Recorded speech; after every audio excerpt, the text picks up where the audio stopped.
जय Shri Ram review session में संजना जी, ये काम भी करने थे पूरे भारतीय जनता पार्टी के ये आने वाले इलेक्शंस है। क्योंकि उन्होंने मुझे बहुत अच्छे से मार्ग धन्यवाद संजना ठाकुर जी।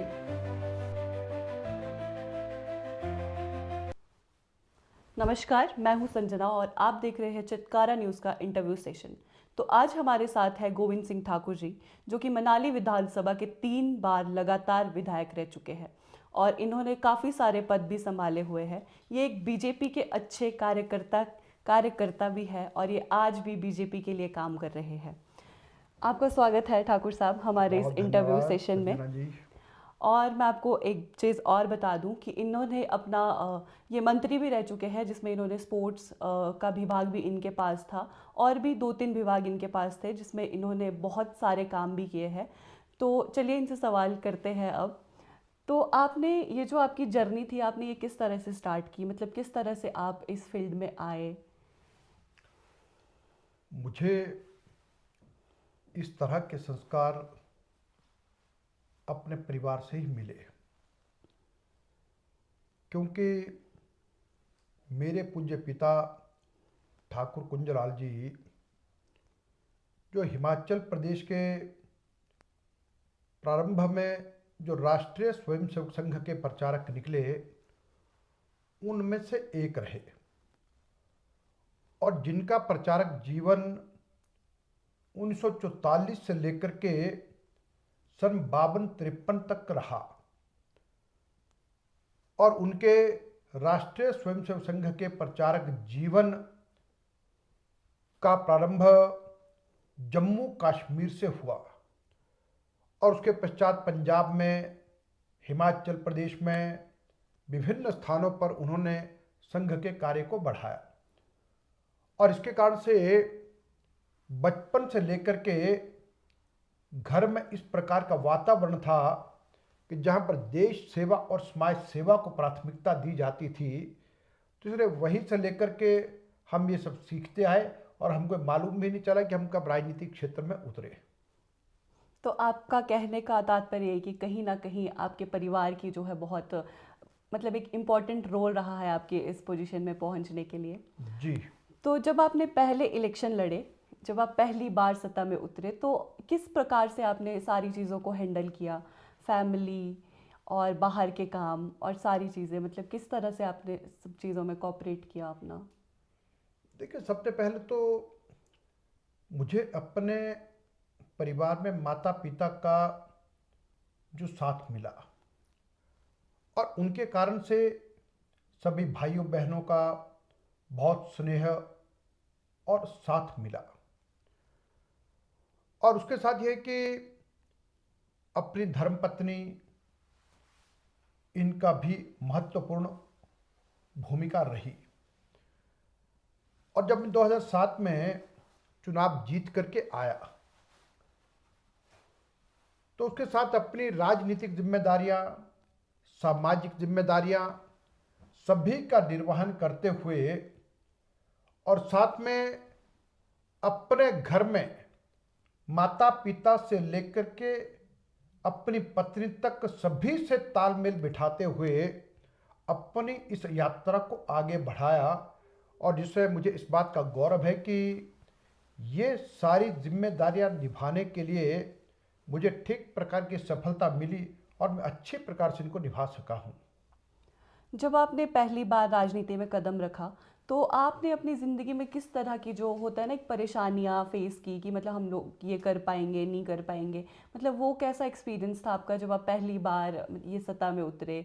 और कहीं ना कहीं होता है ये भी कि क्या पता जीत हार, मतलब एक जो सबसे इम्पोर्टेंट रोल प्ले करती है एक पॉलिटिशियन की लाइफ में, तो मतलब इसको आपने किस तरह वो किया कि आपको ये था कि मतलब एक होता है कि मुझे जीतना ही है और एक आपको ये था कि नहीं मुझे जीतना, अगर मैं जीतूंगा तो भी ठीक है, नहीं जीतूंगा तो भी ठीक है, मतलब इसको इस जो है ये सिचुएशन थी, इसको आपने किस तरह से हैंडल किया?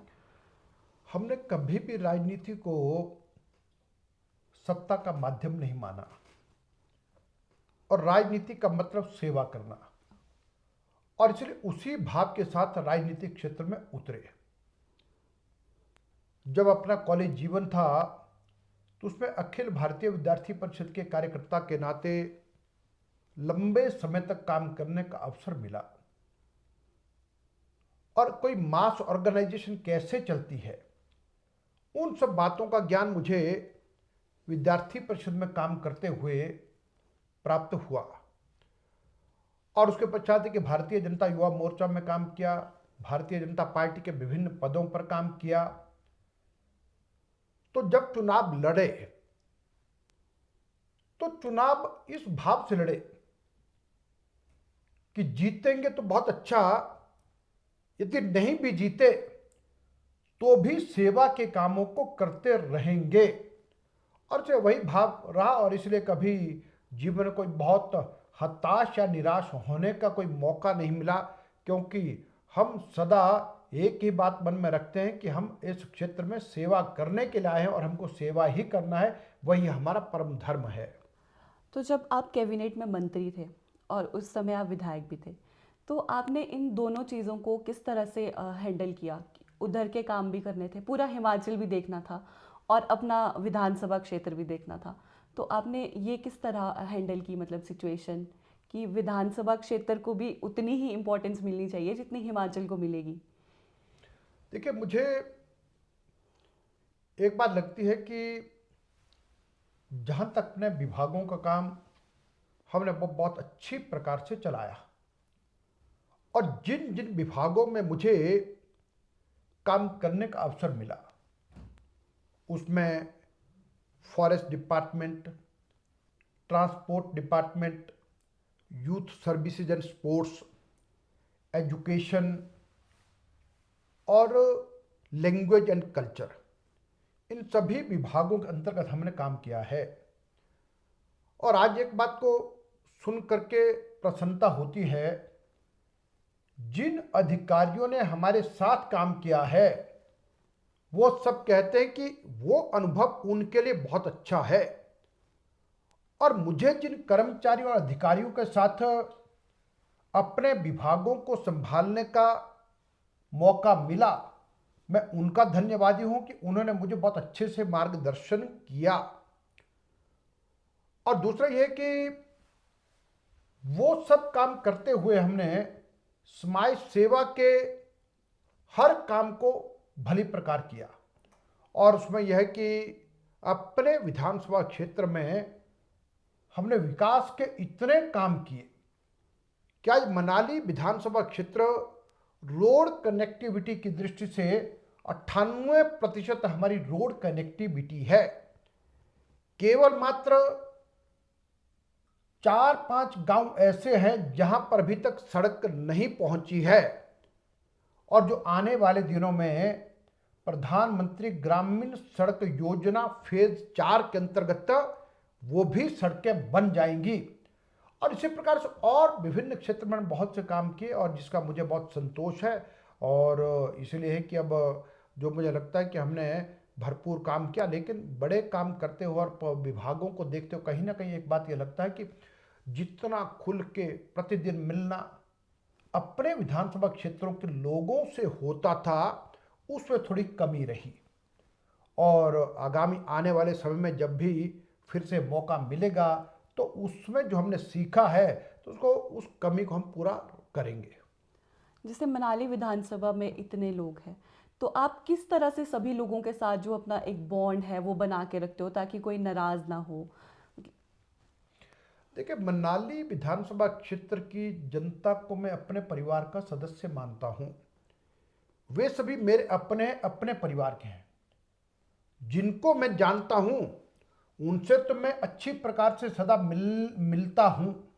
जिनको नहीं भी जानता उनसे भी मैं कभी ये अपेक्षा नहीं करता कि वो मेरे तक पहुँचे। मेरी ये कोशिश रहती कि मैं स्वयं आगे बढ़कर उन तक पहुँचूँ, और ताकि उनको लगे कि हमारा नेता, हमारा प्रतिनिधि हमसे ये अपेक्षा नहीं करता कि वो मेरे दरवाजे पर आएं, तो मैं स्वयं उनके दरवाजे पर जाने का सदा प्रयास करता हूँ। तो जो आगे आने वाले इलेक्शंस हैं और जो अभी इलेक्शन हुए, मतलब आपको क्या लगता है ऐसी क्या कमियां रही जिसकी वजह से इस बार ये सीट नहीं आ पाई? देखिए, मुझे लगता है कि कभी कभी लोगों को यह भी लगता है कि हम कुछ नया आजमाएं, क्योंकि मुझे 15 साल लगातार यहाँ का विधायक बनने का मौका मिला, और हमने बहुत कुछ किया, और जब से जीते उन्होंने किया कुछ नहीं था। लेकिन तब भी शायद कभी कभी लोगों को लगता है कि ना जाने वो क्या करेंगे। लेकिन आज लोग उसमें तुलना करते हैं, कंपैरिजन करते हैं, तो लोगों को लगता है कि नहीं, तो कहीं ना कहीं हमसे लोगों का मिलना, हमसे अपने काम करवाने, वो सब का सब लोगों को और आसान प्रतीत तो होता था। तो इसलिए मुझे लगता है कि आने वाले समय में निश्चित रूप से हम फिर से एक अच्छे भूमिका के अंतर्गत आएंगे, और जो रुके पड़े जो हमारे विकास के काम हैं, उन सबको आगे बढ़ाएंगे। तो ठाकुर साहब, आपका बहुत बहुत धन्यवाद जो आपने अपना कीमती समय हमें दिया। आपका बहुत धन्यवाद संजना ठाकुर जी।